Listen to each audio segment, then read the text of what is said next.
My name's Elle Davis. I'm the Engagement and Communications Lead at West Midlands Gambling Harms Clinic.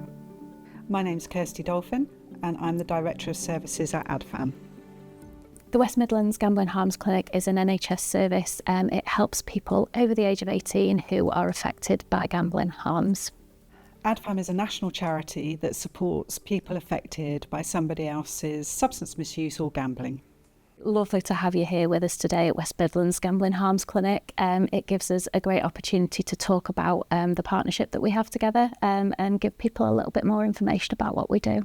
Yeah, it was a great opportunity and we were delighted to be invited to create this service to support the families affected by somebody else's gambling problems.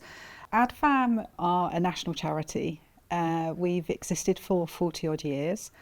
And we support families affected by somebody else's alcohol, substance, and in this service, gambling difficulties. We meet people where they are emotionally and we offer support aligned to their needs, not aligned to specific outcomes or agendas or strategies. It's really working with people around how they're being impacted. And that's really important, isn't it? When people are feeling affected by somebody else is gambling, that sense of like losing control, not being able to kind of deal with what's in front of them. So I think that person-centred part of the service is absolutely vital, really important. Let's take a minute to listen to somebody with lived experience. It kind of crept up on me realising that he did have a gambling problem. He used to sort of tell me lots of things, like he had a system for beating the machines, and I did believe him for a long time because he's a smart guy. But gradually I realised he doesn't, the gambling had actually really got him in its claws, and actually he was kidding himself. He didn't know what he was doing, and that he had an addiction because it was causing all sorts of problems. It caused a lot of arguments between us, and I just felt completely lost with it. I had no idea what to do. I didn't know how to get help. I didn't know where to turn. I felt really alone, like nobody else knew about it. I felt quite ashamed really because, I feel like people would have said to us, "Oh, why doesn't he just stop?" And obviously if it was that easy, he would have stopped. He just would have done, but it wasn't that easy. He was addicted. So yeah, I felt really, really, really sad about it and very hopeless and quite helpless as well. Like I just didn't know what to do. So Kirsty, what would a session possibly include? What sort of things might you discuss in a session?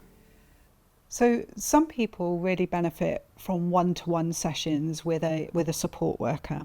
And in those sessions, they might do an awful lot of emotional processing. They might be looking for advice around how to get their loved one into support, into treatment. They might actually need support around some soft skills, listening skills, communication skills. Some people need much more intensive work because there is some risks. There's perhaps some financial abuse or some safeguarding issues, and they need, quite a concentrated effort into managing risk and safety. But others, they need a light touch. Other people enjoy peer support groups and coming together so that they can meet people in similar circumstances, not the same, but similar circumstances. That breaks down isolation, stigma, etc., and gives people a sense of community. But others who perhaps have had a more traumatic experience in counselling. The service can operate remotely, so you don't have to come and see us in person. And so we offer all of those as part of the service. And they get to determine which parts they engage with and when. And so it is a unique service for each person coming in. That sounds so... It sounds like you kind of pick people up and wrap them up at a point in time when they're feeling vulnerable, they're feeling out of control. I can imagine how valuable this support is for people accessing your service. When he tried to take his own life, obviously that was an absolutely horrific and horrible time. And that to me was, one of the really big turning points. I did look around. At that point, there wasn't much help available at all, and there certainly wasn't any help available for me. I really wish there had been. I would have gone to, even though he wasn't quite ready for support before that, I would have gone to support myself. So Kirsty, for somebody that's considering this process, can you just kind of like give us a roundup of what needs to be done in a nutshell?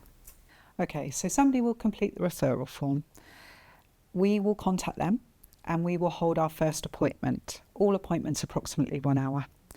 With that information, we will align them to a worker who they keep throughout the duration of their support. And that worker will then refer them on to a peer support group or counselling if both parties agree that that would be beneficial. And then the client can decide when to end at any stage along the way. Often when families come to us, one of the first things that they'll inquire about is what does treatment look like, because they are still really focused on the person with the gambling challenges. And that frequently is a topic of an early session. It sounds amazing. It really does. The best thing I can say is to visit our website and all the information on the treatment programme and the kind of process that we go through with an individual that's been affected by gambling harms is all on there. After experiencing my partner having a gambling issue, I became quite interested in the whole issue of addiction, and eventually I went to work for Adfam, working with the partners and the family members of people, and the children sometimes, of people who had addictions.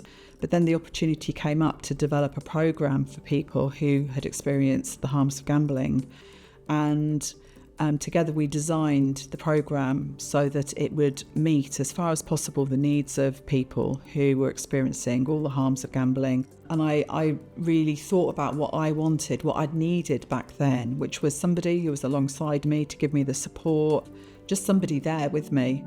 There's real strength in accessing support.